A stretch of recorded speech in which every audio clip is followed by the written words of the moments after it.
because it's hard being a superhero. It can get overwhelming saving people from themselves, but I'm back. Yeah. I'm doing what I do. You're welcome. So even with all my superpowers, I cannot escape reality TV. It just sucks you in. And what I've learned is that there are some crazy people raising kids, and they can all be found on Wife Swap. Anybody watch that show? Yeah! I love it. Very good, very good. And you know, those parents are so twisted that it makes me feel good about my questionable upbringing. I mean, sure, I had to sell insurance door to door at age 12. But at least my parents didn't have me out chasing Bigfoot every night. Or raising 29 animals in the house. That's just nasty. Those kids are going to grow up so resentful. Probably end up being a comedian. Working out their family issues on stage. So sad. So people are always asking me where the name Adolpha comes from, and I've worked through the pain so I can talk about it. My dad's name is Adolph. How, you ask, did a black man get the same name as the most hated white man in history? The neighbor down the street. She told my grandma about an uncle she had named Adolf. Back then they just let anybody name their kid. And because he grew up just after the reign of Hitler, he never went by Adolf because people would tease him. Yet he thought it was okay to name me Adolpha because I wouldn't get teased. Really. Like no one remembers Hitler.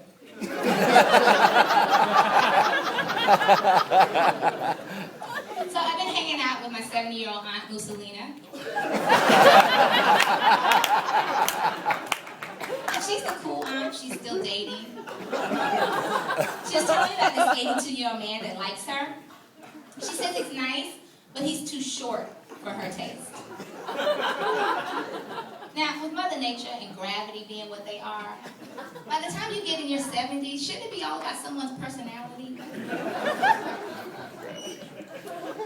So I just got back from Atlanta visiting family. Me too. I know. I love it. I love the South. Where every family dinner has a delicious aroma of high blood pressure and diabetes. The last dinner before I left was huge, complete with fried turkey, fried chicken, candied yams, collard greens with the turkey neck for extra seasoning, and just about anything else that would send your cholesterol over 250. So my cousin, he's the deacon, he says the grace.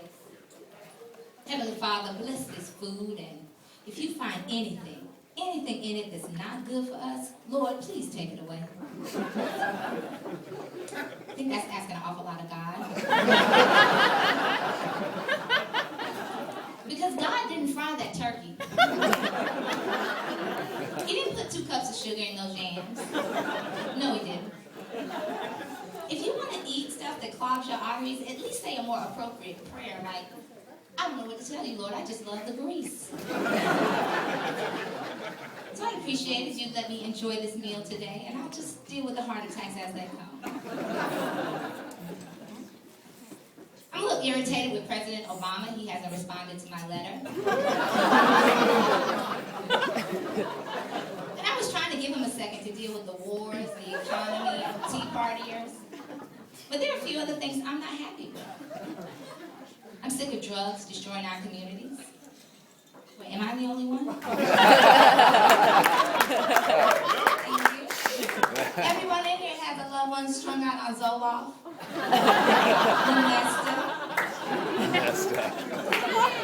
Xanax too. And with all those dangerous side effects, it's getting to the point where illegal drugs are better for you. Thank you, thank you. Weed has never caused kidney failure. And cocaine, in moderation, only messes up the nose cavity. How harmless is that? We've got to get this economy going again. Customer service is at an all-time low. There's less meat in making my tacos.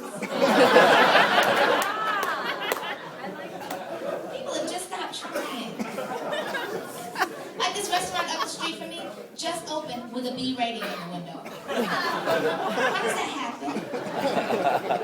Were they too exhausted from building the place to put a little more effort into it?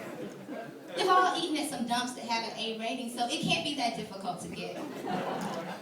So lack of dedication is how I see it. So being in a recession has given me some time and less money to contemplate on. Remember when the most expensive jeans were a pair of Guess jeans for $40? Inflation happens, I get it. But how do we let the price of jeans go up to $300? Are they not made from cotton anymore? Jeans are a basic necessity, like socks. They should be sold on the street in a 5-pack for $10.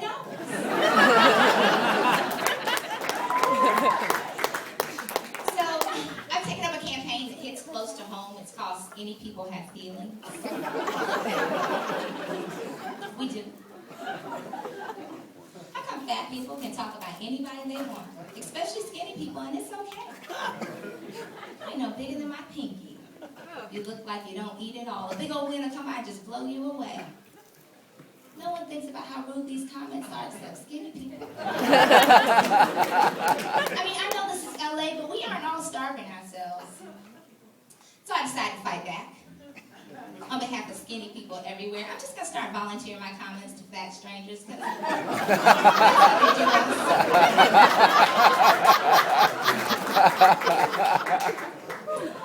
look like you eat all the time.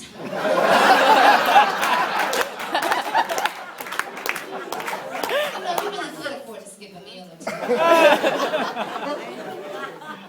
No tornado's going to ever blow. Saving people from themselves every day. I'm Adolpha the Great. Thank you.